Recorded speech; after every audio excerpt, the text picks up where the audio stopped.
Hello friends, welcome back to my channel. इस series का अभी ये सेकेंड एपिसोड है, तो ज़्यादा लेट ना करते हुए स्टार्ट करते हैं। लेकिन पहले आप मेरे चैनल को सब्सक्राइब ज़रूर कर लेना। Let's start. एपिसोड की शुरुआत में हमें डॉन बैग को दिखाया जाता है, जो कि एक लेडी से बात कर रहा होता है, क्योंकि वो उसे हायर कर लेती है किम जिनहो का बेटा बनने के लिए, और इसीलिए वो वहाँ पर होता है। डॉन जो है उसे गलतफहमी हो जाती है, वो उसे सच का बेटा समझ लेती है। इसीलिए आखिरी ख्वाहिश के मुताबिक वो खाना खिलाती है जो उसके पापा उसे खिलाना चाहते थे। डॉन बैग को समझ में नहीं आता, लेकिन उसे लगता है कि ये तो मुझे जानती है, मैं तो यही काम करता हूँ, तो इसीलिए शायद ये भी एक्टिंग ही कर रही होगी। डॉन बैग जो है सारी रात वहाँ पर होता है और वो वहीं पे सो जाता है। सुबह डोंग जो उसे उठाने के लिए आती है, मगर वो उसे उठा ही नहीं रही होती, बस उसे निहार रही होती। तभी वो अचानक ही उसकी आंखें खुल जाती और दोनों के लिए थोड़ी ऑकवर्ड सिचुएशन हो जाती है। अब आगे हमें दिखाते हैं कि मैनेजर वहाँ पर आकर पूछते हैं ये कौन है, तो डोंग जो उन्हें सब बता देती है। तो बोलते हैं तुम्हें यकीन नहीं है उनका बेटा है। मैनेजर बोलते हैं कि हमें निकलना होगा, इसलिए जल्दी चलो। डोंग बैग जो है वहाँ से जाने लगता है, क्योंकि उसे लगता है कि अब काम खत्म हो चुका है। वो बोलता है मेरा काम खत्म हुआ, इसलिए मुझे जाना है। डोंग जो है उसे रोकती है और बोलती है कि मुझे पता है तुम्हारे पापा के साथ तुम्हारी नहीं बनती, लेकिन तुम उन्हें माफ़ नहीं कर सकते हो क्या? इतने साल से वो तुम्हारा वेट कर रहे थे, तो तुम इतना नहीं कर सकते उनके लिए? ये कहकर वो उसे गुनवू कह के बुलाती है। डॉन बैग को समझ में आ जाता है कि ये तो अभी भी नहीं समझी कि मैं उनका बेटा नहीं हूँ। सारे लोग मिलकर कब्रिस्तान पहुँच जाते हैं। वहाँ पर किम जिनहो का असली बेटा आ जाता है। डॉन बैग उसके पास जाता है और उससे सारी बातें बता देता है। वो बोलता है कि मैं आने वाला नहीं था, लेकिन मुझे लगता है मैंने बहुत गलत किया है, और उसे अपनी गलती का एहसास भी हो गया होता है, इसलिए वो बहुत ही ज़्यादा फूट फूट के रो रहा होता है। ये लड़का वही होता है जो किम जिनहो के साथ में लास्ट पैसेंजर होता है, और रास्ते में ही वो अपने पापा से सारी बातें करता है, लेकिन उन्हें बताता नहीं है कि वो उनका बेटा है, और वो सब समझ गया होता है, लेकिन फिर भी वो उनसे बहुत नाराज़ होता है, इसलिए वहाँ से उतर जाता है। और अब वो इस बात के लिए पछता रहा होता है, काश उस दिन मैंने अपने पापा को बता दिया होता तो वो आगे जाते ही नहीं, ना ये एक्सीडेंट होता, और इसलिए वो बहुत ही ज़्यादा रो रहा होता। अब हमें दिखाते हैं कि डॉन बैग जो होता है वो बाहर आ जाता है। उसे फ़ोन आता है और वो इंश्योरेंस के बारे में बात करते हैं, तो वो बोलता है कि अरे मैं नहीं हूँ उनका बेटा, उनका असली बेटा आ चुका है, आप लोग उनसे बात कर लो। आगे हमें दिखाते हैं कि डॉन बैग जो होता है एक होटल में होता है। वहाँ पर एक आदमी जो होता है वो गिरने वाला होता है, वो उसे बचाता है और उसे टैक्सी ड्राइवर की ज़रूरत होती है, इसलिए वो उसके साथ में घर छोड़ने के लिए जाता है। वो आदमी रास्ते में उससे बहुत सारी बातें करता है, अपनी बीवी बच्चों के बारे में बताता है और बोलता है कि मैंने ना बहुत सारे पैसे कमाए हैं उन लोगों के लिए, तुम्हें बताऊं? तो वो बोलता है मुझे मत बताइए, ये तो आपके पैसे हैं, आपके परिवार के लिए हैं। आगे हमें दिखाते हैं कि डॉन जो है वो बहुत ज़्यादा खुश होती है कि उसने अपना मिशन पूरा कर लिया होता है। अब वो घर जा रही होती है तो उसकी सहेलियां बोलती है कि कल तुम्हारा जन्मदिन है, तो तुम अपना जन्मदिन अच्छे से मनाना। लेकिन वो बहुत उदास होती है, क्योंकि जिस दिन वो पैदा हुई थी उसी दिन उसकी मम्मी इस दुनिया को छोड़कर चली गई थी, इसीलिए वो अपना जन्मदिन कभी नहीं मनाती। लेकिन उसके पापा हमेशा उसे खुश करने के लिए कुछ ना कुछ बनाते रहते हैं। आज भी उन्होंने उसके लिए बहुत सारा खाना बनाया होता है, इसलिए वो उसे पैक करके दे देते हैं कि जा लंच में खा लेना। और उसके जाने के बाद वो अपनी वाइफ से कहते हैं कि आज हमारी बेटी 25 साल की हो गई। डॉन जो होती है डॉन बैग से मिलती है, तो वो उससे पूछती है कि क्या तुमने इंश्योरेंस के बारे में सोचा, अपना डीएनए टेस्ट करवाया? तो वो बोलता है अरे मैंने तुम्हें बताया ना, मैं उनका बेटा नहीं हूँ, उनका असली बेटा आ चुका है और उसने सब कुछ कर लिया है, तुम फिक्र मत करो, उनका सब काम हो चुका है। तभी एक लड़का भागता हुआ आता है और डॉन बैग को धक्का मार देता है, जिसकी वजह से डॉन जो का खाना पूरा गिर जाता है और वो भी बेचारी गिर जाती है। अब ये लोग दोनों मिलके उस खाने को समेटते हैं और उठाते हैं। डॉन बैग जो होता है गाड़ी को रोकता है ताकि वो लोग अच्छे से खाने को उठा सकें वहाँ से। अब इसके बाद वो दोनों में बातें शुरू, वो उसको बोल रहा होता है कि मैं इसके लिए तुम्हें पे कर दूंगा, तो वो बोलती है कि कितना दे सकते हो? वो उसको पूछती है कि इस खाने के लिए तुम कितना पे कर सकते हो? तो वो बोलता है क्या मतलब है? तो वो बोलती है कि इस खाने की कीमत तो कोई भी नहीं लगा सकता है। अब डॉन जो है उस 50,000 की बात कर देती है, क्योंकि उसने उसका काम नहीं किया था। ये बात सारी औरतें सुन लेती है और उनका पूरा काम ख़राब हो जाता है और सब लोग उन लोगों से पैसे मांगना शुरू कर देते हैं। डॉन बैग जब घर आता है तो उसका अंकल जो होता है वो उसे बहुत चिल्लाता है और कहता है ये तुमने क्या कर दिया, अब उस लड़की को मिलो और उसके पैसे लौटा दो ताकि हमारा काम ख़राब ना हो। अब हमें डोंगजो के पापा को दिखाते हैं जो कि सिक्योरिटी का काम करते हैं और उनसे गाड़ी कोई लगाने के लिए बोलता है। वो उसे सही से लगा रहे होते हैं, तभी वो टक्कर हो जाती है। तो वो सॉरी बोलने के लिए उस औरत के घर पे जाते हैं और उससे माफ़ी मांगते हैं और उसे जूस भी दे रहे होते हैं, लेकिन वो उसे उनको बोलती है कि अब जो हो गया सो हो गया, लेकिन अब मुझे जूस वूस नहीं चाहिए। वहीं पर डॉन बैक होता है जो कि हमेशा उसके पापा को घर छोड़ा करता था। वो फ़ोन में देख लेता है कि ये तो डोंगजो के पापा हैं, इसलिए वो उनके साथ में बाहर जाता है और वहाँ उसे पता चलता है कि डोंगजो का आज बर्थडे भी है और वो खाना इसके पापा ने ही बना के दिया था, इसलिए उसे बहुत बुरा लगता है। लेकिन उसके पापा उसे जूस देकर चले जाते हैं। तेही के अंकल उसे फ़ोन करके बोलते हैं कि तुम्हें किसी तरह भी ये सारे के सारे पेपर्स बांट देने हैं, तो इसलिए वो भालू बनता है और सब पेपर बांटता है। लेकिन वहाँ बच्चे होते हैं और उसे बहुत ही परेशान करते हैं, बेचारे को बहुत मारते भी हैं। दूर से डोंगजो जो है वो सब देख रही होती है। डॉन बैक की नज़र उस पर पड़ती है तो वो वहाँ पर जाता है और उसके लिए डांस करता है जिससे वो थोड़ी खुश हो जाए, लेकिन वो वहाँ से चली जाती है। डॉन बेक जो होता है उसके पीछे भाग कर जाता है और उसे एक रेस्टोरेंट का कूपन दे देता है और फिर वो वहाँ से चला जाता है। डोंगजो घर जाती है तो वहाँ पर केक होता है। फिर उसका मन तो नहीं होता, लेकिन फिर भी वो अपने पापा के साथ अपना बर्थडे सेलिब्रेट कर। ये केक जो होता है डोंग बैक ने ही उसके पापा को दिया होता है। डोंगजो जो है एक आदमी को तैयार कर रही थी जिसका नाम था चुन्योल। चुन्योल जो है वो बोलता है कि मैं इस तरह नहीं जा सकता हूँ, मेरा एक काम अधूरा रह गया, क्या तुम मेरे लिए इतना कर दोगी। वो उसको पूछती है कि क्या काम, तो वो बोलता है मैं अपनी बीवी को पैसे देना भूल गया, जो हमने हमारी बेटी की फ़ीस वगैरह चुकाने के लिए, हमारा घर का लोन वगैरह सब देने के लिए रखा था। तो वो पूछती है कितने पैसे थे, वो बोलता है पूरे 1 करोड़ रुपए थे, और वो बताता है कि वो उसने कहाँ पर रखे हैं और वो उसे अपने घर का पासवर्ड भी बता देता है। अब डोंगजो जो है उसके घर पर जाती है और वो अंदर जाकर जैसे ही ढूंढना शुरू करती है तभी वहाँ पर कोई आ जाता है।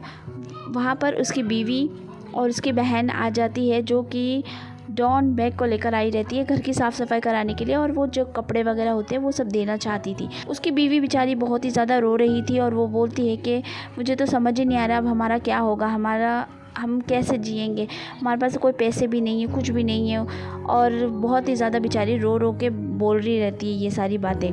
तभी डॉन बैक वहाँ पर होता है, वो कहता है नहीं, उन्होंने कहा था उनके पास पैसे थे, लेकिन वो लोग इतनी बात का गौर नहीं लगाते उसके। फिर वो उसकी बहन जो होती है वो उसे अंदर ले जाती है और कहती है कि तुम अलमारी में से सारे कपड़े निकाल दो, मैं बैग लेकर आती हूँ। वो भी जैसे ही दरवाज़ा खोलता है, अंदर डोंग जो होती है उसे देखकर वो चौंक जाता है और जो उसे चिल्लाता है। उसकी बहन को लगता है ये क्या हो गया, वो वहाँ पर जाती है भागकर, तो वहाँ पे स्लिपरी थोड़ा सा ज़मीन लग रही रहती है, तो वो बोलती है अच्छा ये चिकना था इसलिए तुम गिर गए, कोई बात नहीं। वो औरत पोछा लेने के लिए बाहर चली जाती है तो डोंग बैग जो होता है वो डोंगजो से कहता है कि क्या कर रही हो आखिर तुम अंदर। वो कहती प्लीज़ मुझे बचा लो, मैं तुम्हें बता दूंगी सारी बातें। वो औरत आकर वहाँ पोछा लगाती है और वो बोलती है कि मैं अपनी बहन को लेकर थोड़ी देर के लिए बाहर जाती हूँ, तब तक तुम थोड़ा काम ख़त्म कर देना। वो अपनी बहन को लेकर बाहर चली जाती है तो डोंगजो बाहर आती है तो डॉन बैक उसको पूछता है कि आखिर बात क्या, मुझे बताओ। तो वो कहती है कि इस औरत के वो कहती है कि इस घर के मालिक ने यहाँ पर पूरा 1 करोड़ का चेक रखा हुआ है जो मैं यहाँ पर ढूंढने के लिए आई हूँ, तो प्लीज़ मेरी मदद करो। तो वो बोलता है कि मगर मैं तुम्हारी मदद क्यों करूँ। वो बोलती है कि जो 50,000 मैंने तुम्हें दिए हैं, समझ लेना तुम इस काम के बदले वो तुम ही रख लेना। तो वो उसे कुछ नहीं बोलता है। वो बहुत पूरा घर ढूंढ के बखेरा कर के ढूंढती रहती है वो चेक, लेकिन कहीं मिल ही नहीं रहा होता है। तभी उस औरत की बहन जो है वो वापस आ जाती है। घर में इतना ज़्यादा फैलावा देख बेचारी वो तो चौंक ही जाती है। वो मदद करने की कोशिश तो करती है, लेकिन फिर बाद में वो कहती है कि तुम खुद ही समेट लेना और मैं जा रही हूँ उसको लेके। तो वो दरवाजे के बाहर उसकी बहन आ चुकी होती है तो वो उसे रिटर्न ले जाती है, कहती नहीं चलो हम बाहर चले जाते हैं, और ऐसे करके वो उसको वहाँ से ले जाती है। पीछे से भी वो चेक डोंगजो को मिल जाता है और वो डॉन बैक को बताती है कि देख लो। वो देखकर चौंक जाता है। वो उसको वो चेक दे देती है और कहती है कि ये उन लेडी को दे देना और कह देना कि उनके हस्बैंड ने उनके लिए बचाया था, और उनसे माफ़ी भी मांग लेना कि वो उन्हें दे नहीं पाए और उनके साथ ये हादसा हो गया। ये कहकर वो वहाँ से चली जाती है। अब चुन्योल की पत्नी वहाँ पर आती है तो डॉन बैक जो है उन्हें वो चेक दे देता है। वो चेक देकर वो बेचारी बहुत ही इमोशनल हो जाती है और रोने लग जाती है और कहती है उन्होंने कहा था कि वो मुझे बहुत सारे पैसे देंगे, लेकिन इस तरह देंगे मुझे नहीं पता था, और वो बहुत ही ज़्यादा रोती है। अब इस तरह एक और आत्मा की ख्वाहिश पूरी हो चुकी होती है और वो खुशी खुशी अपनी आफ्टर लाइफ के लिए चला जाता है। अब हमें दिखाते हैं डॉन बैग जो है बाहर आता है तो वहाँ पर डॉन खड़ी होती है और वो उसे बोलता है आखिर ये सब चल क्या रहा है, हाँ तुम्हें मुझे बताना नहीं चाहिए कि क्या हो रहा था।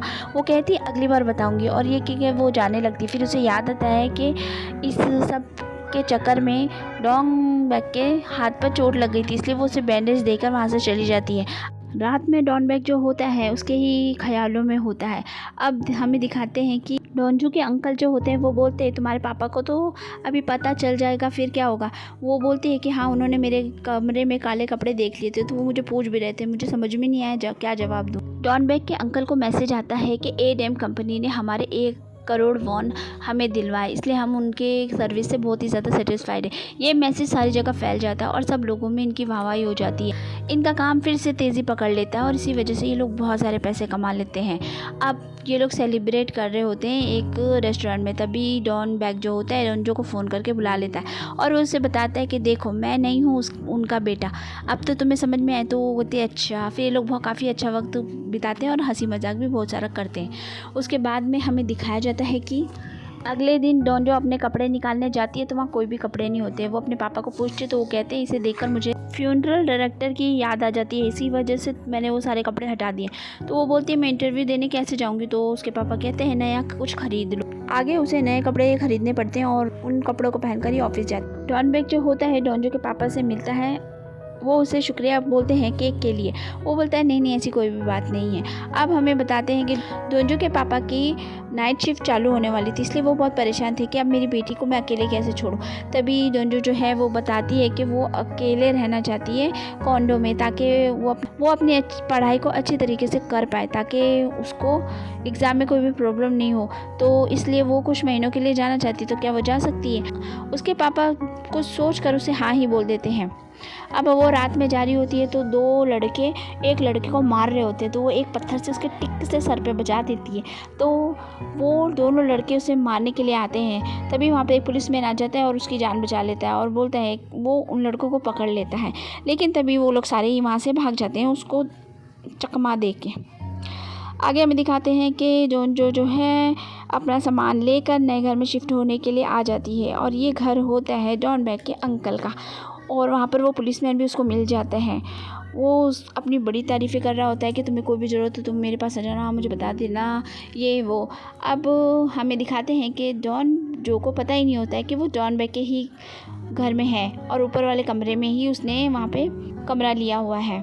अब हमें एक कपल को दिखाते हैं जिसकी वाइफ प्रेग्नेंट होती है और उसका पति उसका बहुत ही ज़्यादा ख्याल रखता है। अब वो कुछ सामान लेने के लिए बाहर जाता है तो पीछे से कोई चोर उसके घर में घुस जाते हैं और उसकी बीवी को मार देते हैं। ये खबर पूरे शहर में तेज़ी के साथ फैल जाती है। अब हमें डोंजो को दिखाया जाता है जो कि उस आदमी को देखती है और उस औरत को और उसके बच्चे के सोनोग्राफी फ़ोटो को देखकर बहुत ही रो रही थी। वो बताती है कि ये दोनों अनाथ आश्रम में मिले थे और ये अपनी फैमिली बनाए थे और ये दोनों एक दूसरे को बहुत ही ज़्यादा चाहते थे और इनके साथ इतना बड़ा हादसा हो गया। ये देखकर उस बेचारी के आंसू भी नहीं रुक रहे थे। वो सोचती है कि उस बच्चे के लिए मुझे कुछ गिफ्ट लेना चाहिए, इसलिए वो एक शॉप में जाती है और बच्चे के लिए गिफ्ट लेकर आती है और वो उस कमरे में उसे रख देती है। जब वो वहाँ पर पहुँचती है तो वो औरत बोलती है कि मैं कहाँ पर हूँ, ये कौन सी जगह है। तो वो बताती है कि अभी कुछ देर पहले ही आपकी मौत हो चुकी है। तो वो बोलती है क्या मेरा बच्चा बच गया? तो वो बोलती है नहीं बच पाया। तो वो औरत बोलती है कि ये आप क्या कह रही हो, मेरा बच्चा तो 48 घंटे बाद ही पैदा होने वाला था, क्या मैं उसे अभी जन्म नहीं दे सकती? तो वो बोलती है नहीं ऐसा नहीं हो सकता है क्योंकि आप इस दुनिया में है ही नहीं, तो आप ये सब कैसे करेंगी। अब हमें डॉन बैग को दिखाया जाता है जो एक प्रेग्नेंट लेडी की मदद करता है और वो पूछता है कि ये आप कहाँ पर ले जाना चाहती है। तो वो उसे जगह बता देती है। वो कहती है कि मेरी आखिरी ख्वाहिश है कि मेरे पति से मेरी बात करा दो, मुझे उसकी आवाज़ सुननी है, लाओ मुझे मोबाइल दो। वो फ़ोन लेकर उसे चलाने की कोशिश करती है लेकिन उससे कोई भी बटन नहीं दब रहा होता है। तो जो बोलती है कि मैं लगा देती हूँ और वो उसके हस्बैंड को फ़ोन लगाती है लेकिन उसका हस्बैंड जो होता है वो बिल्कुल सदमे में होता है। वो फ़ोन उठा ही नहीं रहा होता है। वो बेचारी रिंग बजाए जा रही होती है लेकिन वो बिल्कुल भी फ़ोन नहीं उठा रहा होता है। वो बोलती है कि एक बार और फ़ोन लगाओ, मुझे उसकी आवाज़ सुननी है, मुझे पता है वो हमारे बिना जी नहीं पाएगा, वो कुछ कर लेगा अपने आप को।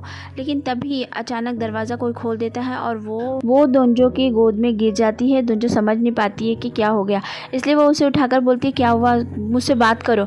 तभी वो सामने देखती है तो वहाँ पर डॉन बैग खड़ा हुआ था। तो फ्रेंड्स ये वीडियो यहीं पे ख़त्म हो जाता है। अगर आपको पसंद आए तो चैनल को लाइक कीजिए, सब्सक्राइब कीजिए। मिलती हूँ नेक्स्ट वीडियो में। Bye bye.